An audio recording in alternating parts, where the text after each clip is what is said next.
আমার এই ছোট্ট ঝুড়ি এতে রাম আর বাম আছে, দেখে যা নিজের চোখে। কি দেখবেন?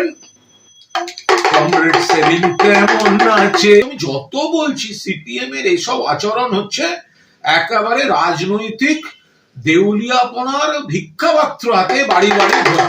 তো তাতেও সবাই সন্তুষ্ট হচ্ছে না, সেই জন্য আমি তাদের জন্য আজকে বলে দিয়েছি এইটা একটু বাজিয়ে। আমার এই ছোট্ট ঝুড়ি, ঝুড়ি আমার ছোট ঝুড়ি, আমার এই ছোট্ট ঝুড়ি এতে রাম বাম আছে। রাম বাম তো একই, অর্থাৎ বামেরা যারা লাল ঝান্ডা নিয়ে ধর্মতলায় গিয়ে মিছিল করে 30 জন গন্ডগোল করে, তারা আবার বাড়ি ফিরে এসে বিজেপিকে ভোট দেয়। তো আমার এই ছোট্ট ঝুড়ি এতে রাম আর বাম আছে, দেখে যা নিজের চোখে। কি দেখবেন? কমরেড সেলিম কেমন নাচে। আরে বাবা, একবার কংগ্রেসের পায়ে ধরতে যাচ্ছে, এসো এসো। 294টা লড়ার ক্ষমতা বামফ্রন্টের নেই, এসো।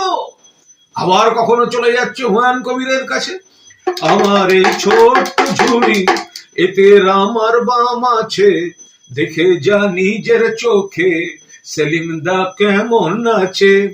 এ সুযোগ পাবে না আর, বলো কোন হোটেলে যাবে, পুতুল নেবে গো পুতুল। এই পুতুলের আবার সুতো, এটা আবার দিল্লিতে বাঁধা, দিল্লিতে বসে আছে সুতো হাতে, কারণ ওই সুতোর টানে এখানকার কিছু অতৃপ্ত আত্মাকে পুতুলের মতো নাচিয়ে যাচ্ছে, যাতে তারা দু একটা মানুষকে বিভ্রান্ত করে একটু ভোট কাটতে পারে। ওতে কিছু হবে না। আমাদের গান রইল, পুতুল নেবে গো পুতুল।